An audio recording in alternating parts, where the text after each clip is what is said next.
I get asked a lot, what was one of your biggest failures in your own divorce that you wish other people would know?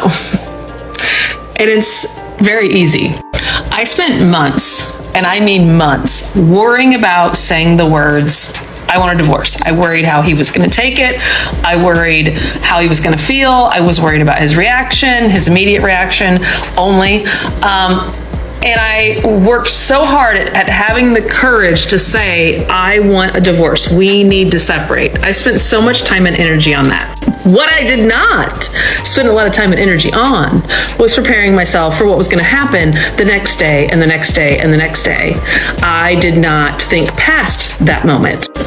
I said those words without being prepared. I said those words without being educated. I said those words without having a fucking plan B through Z. I only thought about just saying the words, and that's it. That was my... Very true. You spent months building up the courage to say 6 words, but you couldn't spare 6 hours to figure out the basic logistics of ripping a life apart? She frames the act of saying, I want a divorce, as a monumental act of courage. Honey, ordering a gluten-free pizza that tastes good is an act of courage. Filing for divorce is a legal and financial transaction that requires a spreadsheet, not a pep talk. You treated a legal proceeding like a high-stakes emotional monologue in a bad rom-com. You need a plan B to Z. Most people just need a plan B, which stands for budget. You weren't worried about his feelings. You were worried about his reaction that would disrupt your perfect exit strategy. You weren't worried about his heart. You were worried he might make the paperwork difficult. This is the difference between empathy and logistical inconvenience. This is the entitlement talking. You feel entitled to the freedom of being divorced, but not to the effort required to achieve it competently. You want the trophy without running the marathon. It's like booking a one-way ticket to another continent and then being shocked you need a passport and a suitcase. Marriage is a contract. Ending a contract requires more than a dramatic declaration. It requires a lawyer, an accountant, and knowing where you're going to sleep next Tuesday. The modern narrative convinces people that feeling validated is the only thing that matters. So she felt validated by finally saying the words. The reality is, life doesn't run on feelings. It runs on utility bills and custody schedules. Her failure wasn't a lack of courage. It was a total and complete lack of adulting foresight. Stop prioritizing your emotional performance over your financial stability. Pause for a quick life upgrade. If this common sense slap in the face is hitting you right in the funny bone or the truth bone, do me a favor. Smash that like button and hit subscribe. Let the algorithm know that relatable logic is still alive and well, and not just another victim of an emotional TikTok trend. Now, let's get back to the accountability session. Hey, peace. What's up? All right. I divorced my husband. Why did I divorce my husband? I divorced my husband because I was making a certain amount of money. I divorced my husband because I thought I didn't need him anymore. I divorced my husband because I had this senior position at work and thought I held the same position at home. I divorced my husband because I thought I was better than him because I had my degree now. I divorced my husband because I thought a successful marriage meant I was here and he was down here. That is not success. That's fucking sickness. I found myself divorced and out there looking for love in all the wrong places, fucking this one and that one and that one and that one and this one and that one, and my body count going up and my value going down. I'm just gonna call it like a TI is. All the while my husband done found somebody else building a relationship and building a life with them. I should have stayed married. You can say that again. This second clip is a goldmine of glorious self-ownage. The narrator lists all the perfectly logical reasons she thought she was too good for her marriage. More money, a senior position, a new degree, and then the inevitable. The sudden realization that she should have stayed married because the market value of a high body count isn't exactly soaring. This TikToker nailed it, but let's put a megaphone to it. She viewed marriage not as a partnership, but as a corporate hierarchy. Her husband wasn't a spouse. He was a subordinate whose value was based on her current salary differential.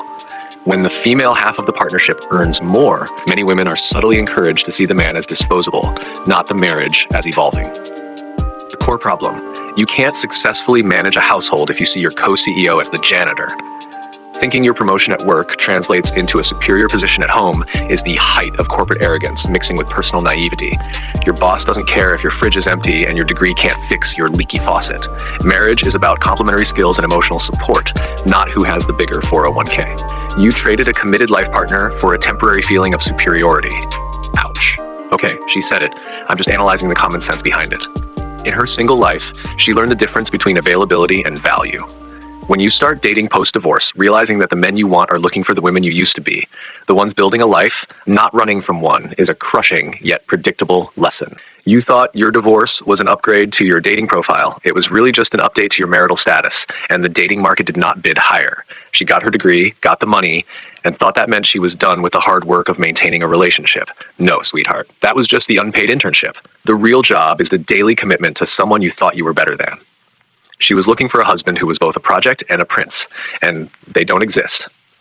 You divorced your husband because he was an equal, and you mistakenly thought equality meant you had to run the show. I literally just got divorced. I'm done. I don't ever have to see him again. That was so hard. That was so painful. I couldn't look at him. I couldn't say hi. I couldn't say bye. I just walked away.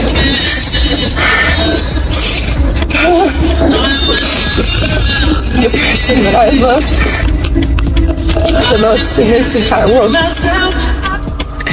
The person I loved most in this entire world, you know? That was it. That's how the story ends. I loved him with everything that I was. And now it's done. Oh God, I'm fucking broken, man. I fucking hurt. I kept it together until that. But I did that shit. I did that alone. I got divorced alone. I did it myself. I did all the work. I did all the research. Oh, I can't stop crying. Oh my God. I did all the research. I did all the work. I did all the paperwork. I did all the legal documents. I fucking did it.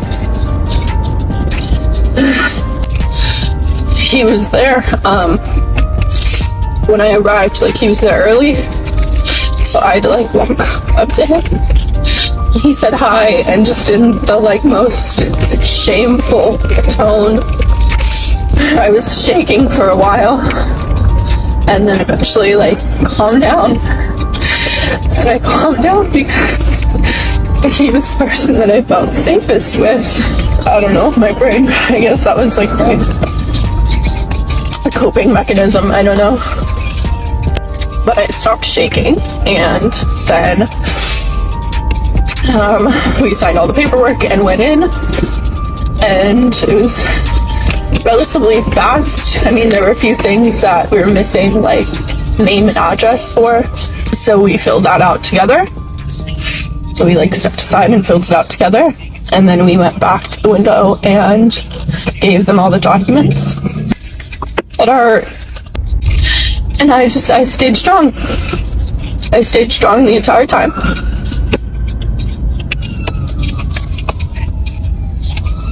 Oh man, I almost crashed. There's a lot going on. But I'm gonna go to the pier.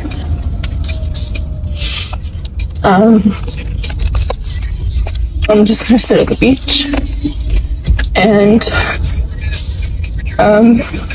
take a few deep breaths. That was so hard and sad. Damn shame. The video is the emotional meltdown at the courthouse. The raw, shaking, crying confession about divorcing the person I love the most in this entire world. The sheer, gut-wrenching pain of a final goodbye.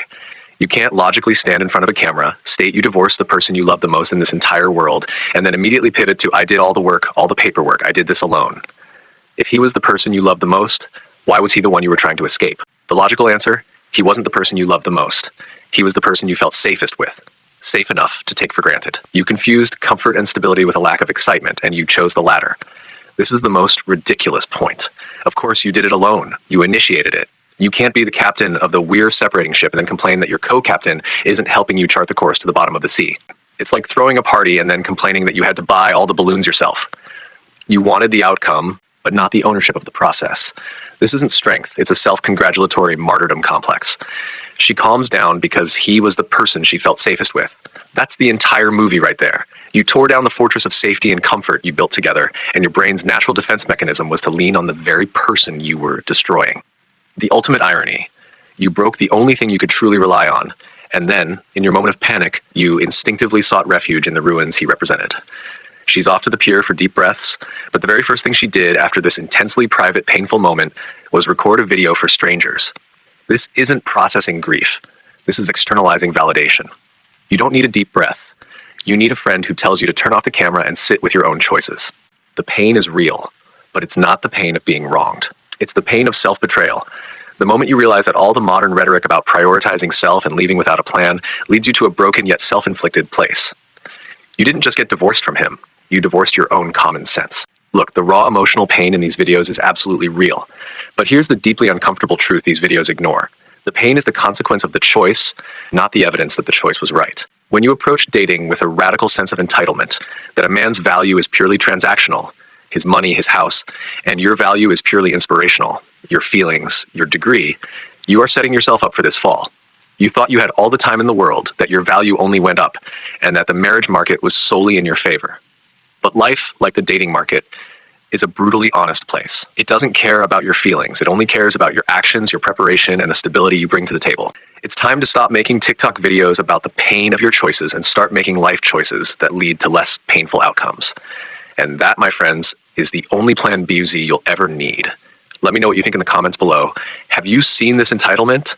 Drop a truth bomb if you agree, and I'll catch you on the next one. Peace.